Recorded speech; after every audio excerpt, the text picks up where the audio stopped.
Well, I have here with me today CJ Lewis, director of Small Mout Sounds, one of the upcoming shows here at the New Hampshire Theater Project season this year. That was a weird way of saying it, but welcome, CJ. How are you? Robin Fowler, you old son of a gun. It's good to see you. You old so-and-so. How You are old you? salt. How are you? I'm good. Here, make some small mouth sounds with me here.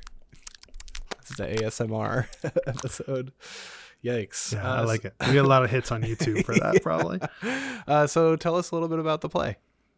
Small Mout. Small Mout. I'm probably gonna do that 8 or 10 times. Yeah. Small Mout Sounds is a play by Bess Wohl, and it's about a small group of people at a spiritual retreat, we'll say. And the unique thing about this play is it's a silent retreat, so we don't actually hear our characters speak too much. We predominantly, the voice we hear is the disembodied guru who is leading the retreat, who we never actually see. Very cool. Very cool. What? So tell us a little bit about the cast. It sounds like we could have kind of a unique, diverse cast in this one. Yeah, it's it's about a wide sort of range of types of people that all have a lot in common. And I know we don't necessarily have the actual. I don't think you're cast yet. Right? Yeah, we don't have actors pinned down yet, but the characters are all. You have your egotistical yoga guru. There's a sex therapist who's there with her workaholic corporate partner. There's a washed up ingenue actress, washed up so she's like 28, Yeah. There's a Finnish man who's on a spiritual journey to find himself and spread religion throughout the world.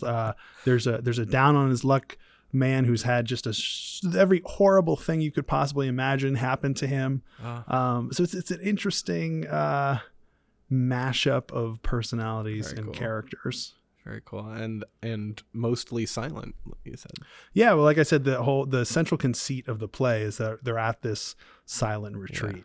Yeah. Wow. And they still manage to kind of cause ripples into each other's lives over the course of a few days. Yeah. That's cool. That's cool. So can tell a story without any words. Very cool. Very cool.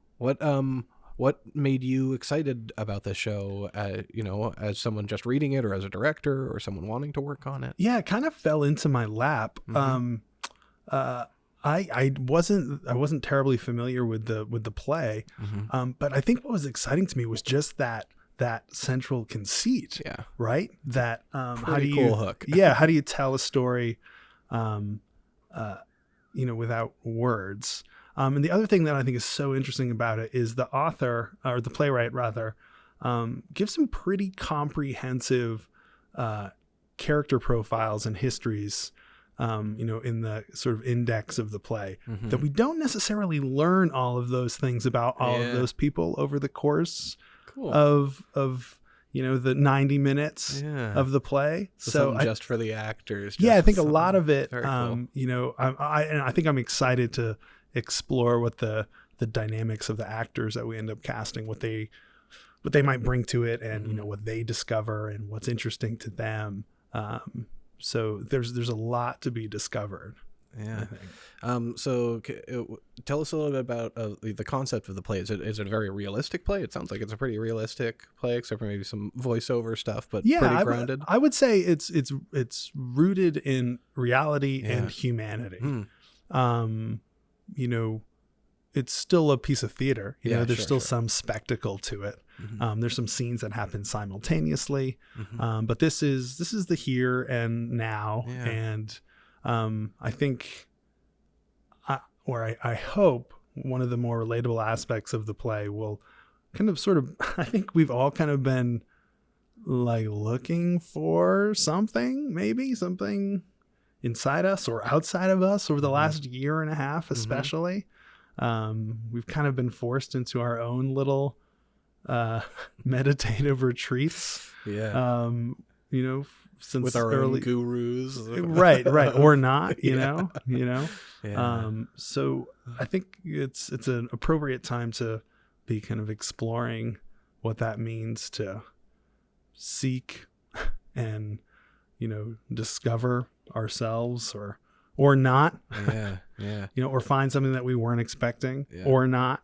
Yeah. Or Yeah. not find anything, or Right. just have a good time. Yeah. too. Yeah. Very cool.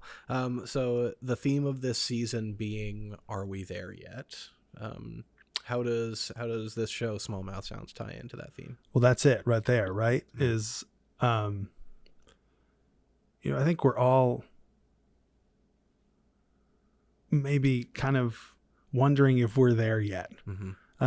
And Have we found it yet? yeah, maybe we are there, Yeah.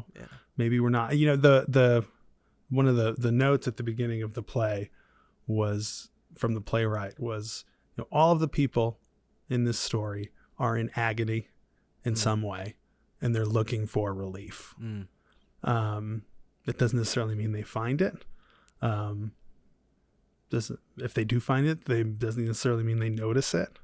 But like I said, it's really about that seeking, and I think the type of person who's attracted to this retreat is probably the type of person that believes that they're not there.